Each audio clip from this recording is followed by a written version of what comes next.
Welcome to IoT Real Talk. No fluff, no filler, just real pros talking about real programs, real challenges, and real results. Once seen as the next big thing, IoT is now facing the reality check of business models, budgets, and bottom lines.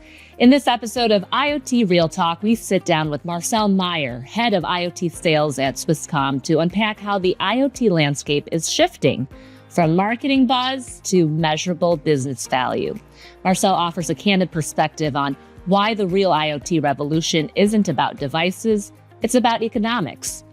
How telcos can adapt as demand moves from shiny concepts to solid ROI. It's time to get real about IoT and what comes next. Stay tuned. Hi, everyone. I'm your co-host, Susanna Song, Chief Marketing Officer at Aris. And with me is my co-host, John Connet, Chief Product Officer for Aris. We Howdy. are at episode 2. All right. Let's do it. Well, welcome, John, and welcome, Marcel. Yeah, welcome to the pod. Well, Marcel, why don't you give our audience just a quick intro about what you do at Swisscom and a little bit more about Swisscom's IoT business? Sure, happy to do so. So my name you already used. I'm heading the IoT sales team within Swisscom. So what do we actually do? So we support our customer to bring data from their IoT devices back to their company.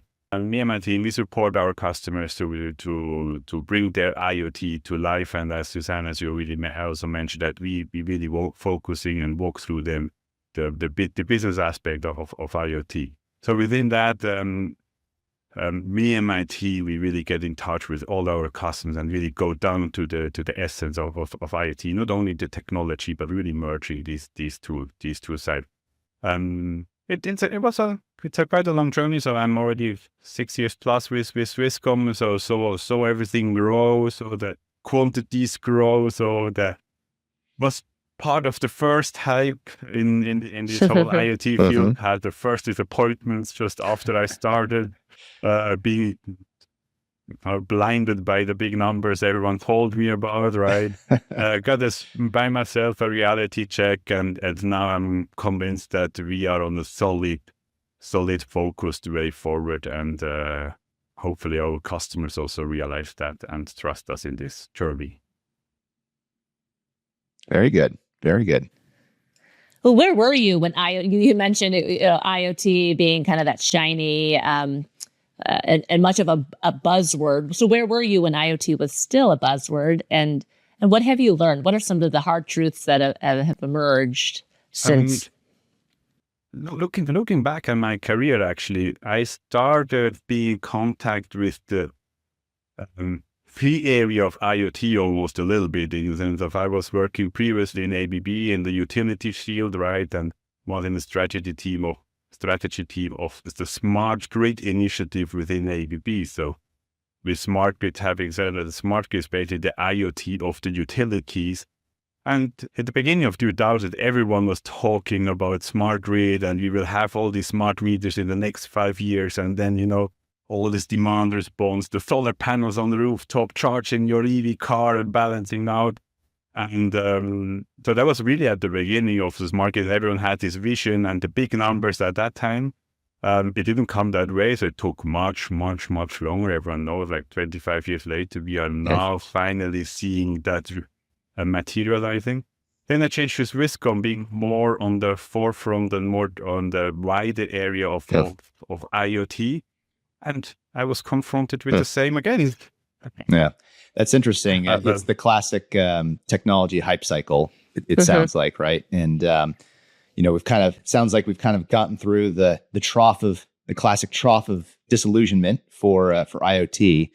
Where do you see kind of the market going over the next couple of years, and how do you see the use cases evolving? Do you see them kind of meeting those initial hype and expectation so many years ago, or do you see kind of the reality being a bit different than what was envisioned, or is it something in between? Kind of where's your view on that? I think the whole vision which people put on it is basically still there, and it's still correct. I think the main non-realistic part is a timeline, which everyone puts on it, right?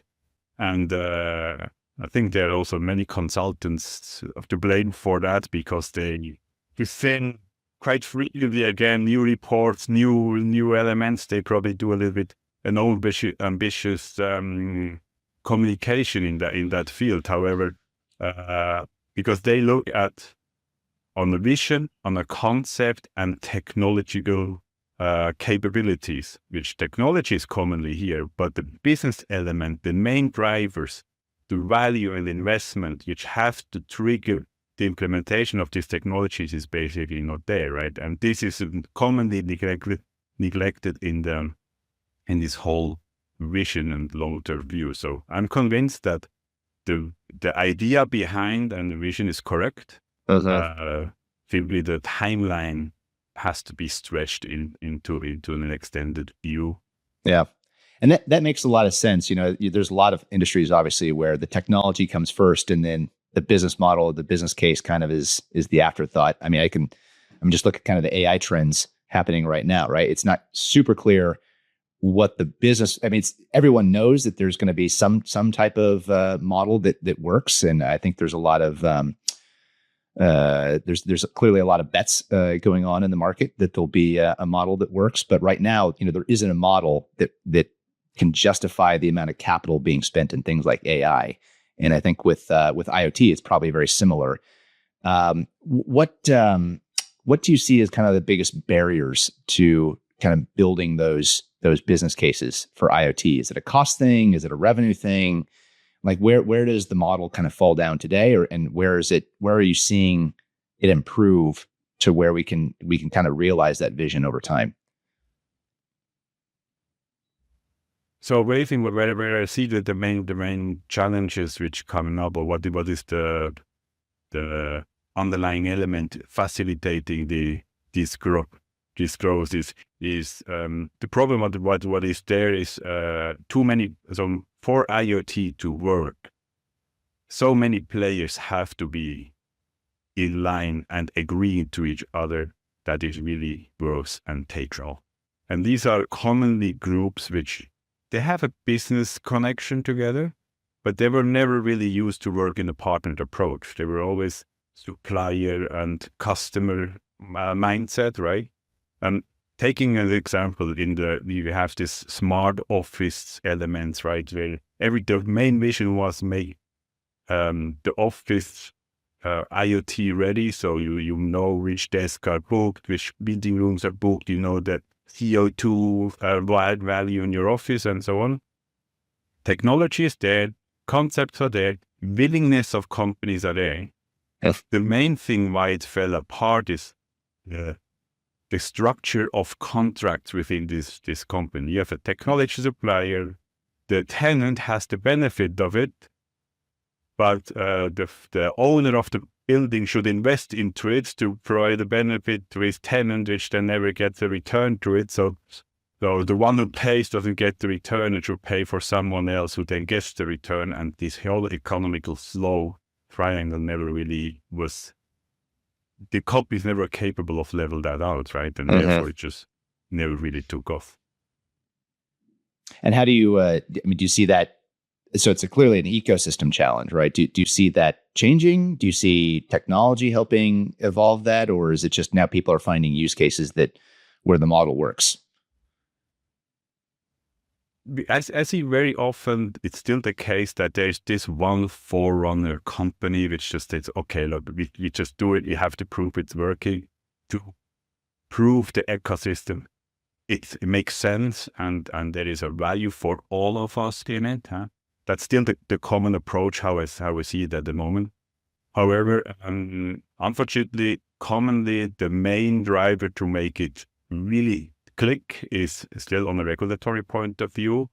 When there's this one regulatory element coming in, out of that, everyone is available to talk, everyone is available to find agreements, right? And we know all how politics are. Sometimes they are quite quick, but very often they are very slow. Interesting. Can you give us an example of a regulation that either is helping drive this adoption, or maybe is a barrier?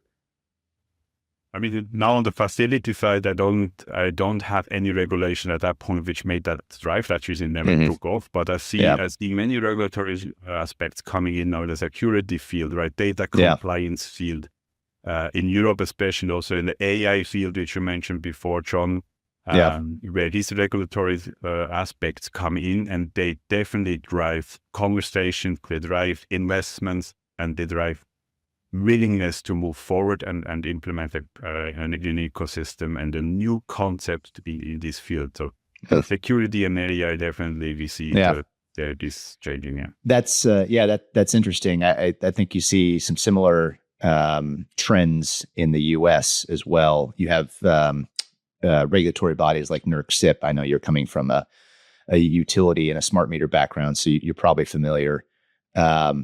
But they're saying, look, you gotta connect all this stuff, right, for better grid management. But oh, by the way, now that you've connected all this stuff, you got to make sure that it's secure. So it's both a driver and kind of a barrier, right? Because it's connect all this stuff so that you can drive the efficiency and kind of the vision of value that IoT brings to the table with things like smart meters and microgrid management, et cetera, et cetera. But then on the flip side, oh, by the way, this is critical infrastructure, national sovereignty concerns, what have you, like make sure that you do it in a way that doesn't, blow up on our face. And, it's interesting how regulation can both be a driver and a hindrance in some cases with these. And by hindrance, I mean more of just creating new challenges that the ecosystem has to solve for. Yes, I didn't figure out yet what is the right way. Should the regulation be leading and the ecosystem should be following, or vice versa? But I think it's a ping pong game between the two. But talking about utilities, I was doing the big blackout in Spain exactly at that time. So of course it was all these things as coming out of the utility sector, being an electrical engineer, really triggered my head. So what about security? First thing, what about security? Was it attack and so on? And then talking to your colleagues who did the whole analysis, then realizing, no, it was maybe a combination of renewables and connected elements of the system itself, right? And maybe it was even more. Yeah, but that's actually a really interesting case study, because I was obviously following. We had a lot of colleagues that were affected by that here at Eris by the blackout. And in following a lot of the commentary, it was really fascinating to see, like, a lot of people were speculating, hey, was this a cyber attack? Others were speculating, hey, as you mentioned, there's the percent of renewables on the grid created grid instability. For me, what I think the interesting takeaway is, these systems are getting so complex, right? And these grids are basically giant machines, interconnected machines. You're getting so much complexity, particularly in a lot of these larger IoT deployments. And I would consider, like a grid, like a giant IoT system, right? You're getting so much complexity that really the part of the challenge is really, how do you get visibility into the operational aspects of these systems, where you can not only do like the root cause analysis, right, as you're discussing, but also where it sounds like it's still ongoing. Right, literally weeks later, probably will never be concluded. But exactly. Like we'll never actually know, which is scary, right? And obviously does not help with confidence in making these things more interconnected. But also it kind of belies the fact that having better kind of operational oversight in real time, so you can avoid these types of things. Like how at Swisscom, do you guys see that as another facet of kind of the how we can better solve for and build confidence in these IoT programs, like just getting better insight and visibility and sort of operational management for these larger programs? This is definitely something what is needed, and also from the customer required. Better insight, better predictability, and also the calmness in terms of like security, right? Like that they can be calm. The system can run securely, so that keeps them calm. And at the moment, what you see, like everyone is asking for this element, right? So better visibility, better predictability, and AI will be this aspect, the key element. And many have not yet the trust that AI can be that element predicting. And I know customers when they say like, it's something with AI in there, then I need a special approval from my top management, right? Yeah. And so they are not yet there, but it will come. The direction is given, and it's clear that it comes. And coming from seeing the link from the utility side, where the smart grid was, and now we have this, as you said, this gigantic element. I see the same in IoT, and I think the next thing which will also be there, having this building up this complexity, will probably then be in IoT, the self-driving cars. Have been bringing then this monsters, sorry for the word, but gigantic ecosystem in place. And at the moment we are in between. So most of our customers, they can focus on their own solution. They can focus on their own business model, which they bring to their customers, bring values to their customer, and therefore want predictability, visibility, and security for that. And only in a later stage, then the ecosystem will grow, right? Yeah. So Marcel, I think that's interesting. I think back to the whole question around how do you secure IoT, and people's minds just went to a cyber attack in Spain. Is that what brought the grid down? What about your customers? Like when they ask you for how can I make sure and ensure my IoT devices are secure? Where's Swisscom at? Like how do you provide that confidence and assurance that there is security? Yeah. Security was always on the top of mind of many of our customers, and some had better means to go after it. But what we really see is a new focus in security, that you have to not only, security is always seen as a protection. I keep myself protected, me as my company, and this now really changes with not keeping me protected, but my solution and all the others protected. The regulation changes into this direction, but also the mindset of the customers. If I provide a solution to my customers, maybe even on their premises, I have to be able to do that. I also have to protect my customers. And there we work very closely together with the areas, and also the solution, security solution, which we have together in the market, right? Bringing that to our customers and exactly enabling that to our customers. Not only protecting yourself, but being able to protect also your solution, your customer, and your environment. And that's a really new change. It takes time. The customers, I think, are not yet ready full on there, because it's, I think they're quite challenged. It's this new mindset, this new heavy responsibility. But this is where it goes. This is also what will bring IoT to the next level then. Yeah, I think you've seen that trend in a lot of different markets. I prior to joining Aris, I spent a lot of time in the operational technology space. Actually, did a lot of work with ABB, and even looking at like the factory environment, right? Like how do you bring? So now I'm bringing and you'll probably know this term, the Industry 4.0, right, into the factory, right, the interconnected factory, and kind of realizing the vision of the machine that builds the machine, so to speak.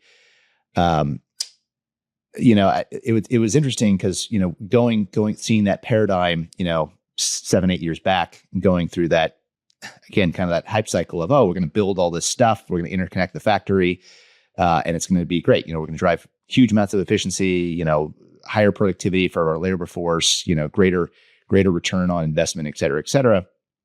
And then there was the realization that, interconnecting all this stuff, bringing in all this IT equipment, into the factory floor, all the way, in all layers of the Purdue stack, so to speak, actually introduces a lot of risk, right? Both operational risk, business risk, obviously, cyber risk. Then there was the kind of like, okay, well, what do we do about it? And it was kind of going through the sort of the journey, right? Realizing, oh, actually, we need to go and bring all the best practices from kind of the carpeted part of the environment, right? The IT part of the environment, and start bringing some of those best practices in a way that works, right? For the factory, into that OT environment. And I think we're probably, as you say, at the very beginning of the same journey in what I would call sort of the cellular, right? The stuff that's outside of the corporate enterprise boundary, if you will. We're starting to probably see the same journey there with that that cellular connected IoT as well. I don't know if you agree with that, but would be interesting to kind of hear your thoughts given your experience at ABB as well. I agree with you. We see the start of it, and I think the visibility which all the IT teams already had on the security and so on. It's something new to have that now also on the connectivity side, right? And I think that will change a lot for our customers, and especially also for the trust, bringing the solution into your end customers, and that. But in my opinion, it's needed, and it's really the base to make this interconnectionable responsibilities in the ecosystem. And then the next thing will be then AI on top, right? Then the next of course. Complexity trust element, where probably it's even the next level of where can you cut segregate responsibility, visibility, or actually knowing where stuff is. Yeah, I mean, good for you guys though, right? Like more data, more connectivity that you got to manage. How are you guys actually thinking? Are you I tend to think of Swisscom as one of the more forward thinking players in the IoT space from a connectivity standpoint. Like how are you seeing that trend play out? Is that going to be just more data? Is it going to be kind of more onus on you guys to help facilitate that kind of AI infrastructure? Like where do you guys kind of fall on the AI trend hype cycle? I mean, we have one thing particular about Swisscom is that we are a leading telco company, but we also a big house in the IT field. So AI is a big thing for us as well. So we establish trusted AI in Switzerland now. So mainly for the banking field and so on. So we are also now touching up on possibilities of combining security and trusted AIs together. But of course, from connectivity, from IT point of view, connectivity is what we mainly deliver to our customers, and without the connectivity, and the IoT solution is not running and not working. So we have the connectivity, we have the security on top, which is now coming in, which is also from a customer point of view, and which is needed, which is needed. And then we will have the whole data elements from AI. When there, I'm convinced we see the same steps as always. At the moment, you still see the centralized AI. So the data transactions are huge. So a lot of data. When I talk to self-driving cars, they talk about terabytes per month, which they use, which almost brings down infrastructures then eventually, right? And hope you got enough spectrum. Exactly, but technology will bring that forward, that you can then put AI much more into the edge, and connectivity will be more crucial, but less in data. So it's more optimized, where latency maybe becomes a bigger play than the bandwidth for you guys. But still, it's more crucial, because when it's not there, it still doesn't work. So that's something what I'm foreseeing now. All right. Well, any final thoughts, Marcel, before we sign off here? This has been wonderful. Any parting words as we wrap up today's episode? Yeah, what I want to say basically for everyone is like it's a really interesting time to be in the whole IoT field, especially as I mentioned, the main hype of the basic IoT. Yes, something can talk to something else is over. We talk now about security and AI, and that almost triggers the kid in me again to it's a completely new playground out there, and with full new possibilities, new colors to combine and to play with, and I'm really looking forward to that. And also thanks to John and team, we are capable of playing this new game, right? I love your analogy, mixing the colors. That definitely I think brings the right perspective to it, because that's you got to make it work, right? You got to make it work with the business model, as you said at the very beginning of the pod. It's if the numbers don't add up, it the program isn't going to work, right? And so, kind of mixing the colors, if you will, of all these different elements between connectivity, between security, AI in the future, maybe other aspects that are going to help realize that business case, super critical for IoT programs going forward. Marcel, wanted to say thanks for you joining us, and I hope we have a pleasant start to your weekend here, being a Friday, and looking forward to speaking with you hopefully at our partner summit in a couple months. Yes, and thanks for having me. Yeah, absolutely. Excellent. And also thanks to our listeners for tuning in. If you have feedback about today's podcast or questions for Marcel or the Aris team, please contact us at podcast@aris.com or leave a comment. We would love to hear from you. And don't miss our next episode. Can your IoT devices think for themselves? It's a continuation of our AI theme here. Well, they might sooner than you think. Until next time, I'm Susanna Song. And I'm John Connett. And this is IoT Real Talk. From all of us at Aris, thank you for listening to IoT Real Talk. We hope you'll join us again for more real stories from real practitioners shaping the future of IoT. Tune in on Apple Podcasts, Spotify, or YouTube, or visit aris.com/IoT podcast.